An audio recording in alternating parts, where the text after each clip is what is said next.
कांग्रेस की जब सरकार आएगी तो उसका भर्ती विधान की हम विधिवत घोषणा करेंगे। लेकिन आज मैं पहली बार प्रेस के साथियों के लिए भी, आज पहली बार जो कांग्रेस की सरकार हरियाणा में जब बनेगी तो हमारा भर्ती विधान की क्या मुख्य केंद्र बिंदु रहेंगे, उनका मैं आपके सामने उनको रखना चाहता हूं। मुख्य हमारा उद्देश्य है कि पक्की भर्ती हो, पारदर्शी भर्ती हो, समयबद्ध भर्ती हो और व्यापक भर्ती हो, जिसमें पहला कि हरियाणा में जो पद समाप्त किए गए हैं, खाली पड़े हैं 2 से 2.5 लाख पद, तुरंत उनकी भर्ती, पक्की भर्ती निकाली जाएगी। दूसरा, टाइम बाउंड भर्तियों के लिए हर भर्ती के लिए एक अलग ओएसडी की नियुक्ति होगी और किसी भी भर्ती की परीक्षा या रिजल्ट एक दिन भी लेट अगर होगा तो उस ओएसडी की छुट्टी होगी।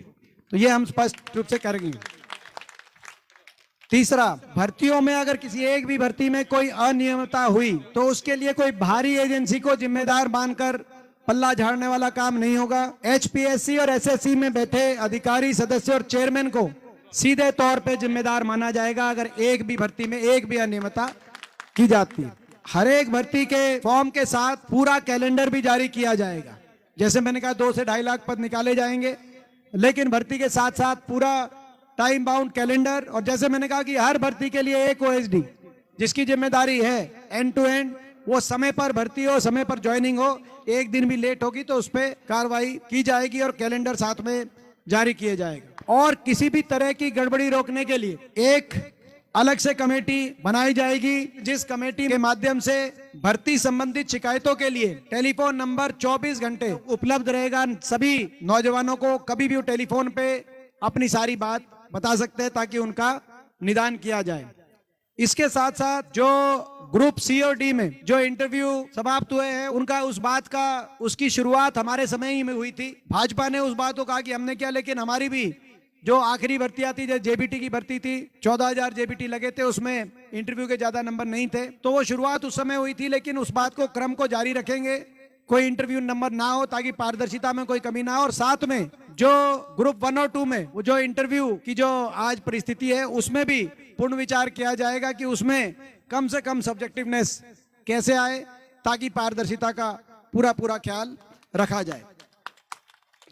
और किसी अन्य भर्ती के प्रश्न अगर दूसरी भर्ती के एग्जामिनेशन में रिपीट किए जाते हैं तो उसको भी पेपर लीक की श्रेणी में माना जाएगा। ये भी हमारा पॉइंट है। इसी रूप से किसी भी भर्ती का पेपर लीक होने पर एजेंसी के साथ साथ सेक्रेटरी से लेकर पूरे कमीशन की जिम्मेदारी भी होगी और जांच भी होगी। ये भी हम साथ साथ कहना चाहते हैं। और दोबारा पेपर लीक या भर्ती गड़बड़ी होने सूरत पे पूरे भर्ती कमीशन को बर्खास्त करके पुनर्गठित करने का काम हमारी सरकार करेगी। कहने का मतलब कि पूरे देश के अंदर इस प्रकार का हम भर्ती विधान बनाना चाहते हैं जो पूरे देश में पारदर्शिता के लिए हमारी भर्ती हरियाणा की मानी जाए, समयबद्ध भर्तियों के लिए। क्योंकि चक्कर कटाकर 5 साल तक ये जो सीटी वाली बात 5 साल तक घुमा कर और उसके बाद जो है बेरोजगारी, क्योंकि 5 साल तक नौजवान इंतजार नहीं कर सकता। तो समयबद्ध, पारदर्शी और व्यापक भर्ती, ये इस उद्देश्य के साथ हम ये अपना भर्ती विधान अपने घोषणा पत्र के माध्यम से विधिवत रूप से हम लेके आएंगे। आज मैंने कुछ मुख्य बिंदु आपके साथ पहली बार उनको शेयर किया है, लेकिन आप लोगों में से अगर किसी को इस पे कुछ और सुझाव देना है, इसको और अच्छी तरीके से हम कैसे लेके आएं, तो आप वो सुझाव आप देते रहें ताकि हम उन सुझावों को भी अपने घोषणा पत्र में शामिल करें।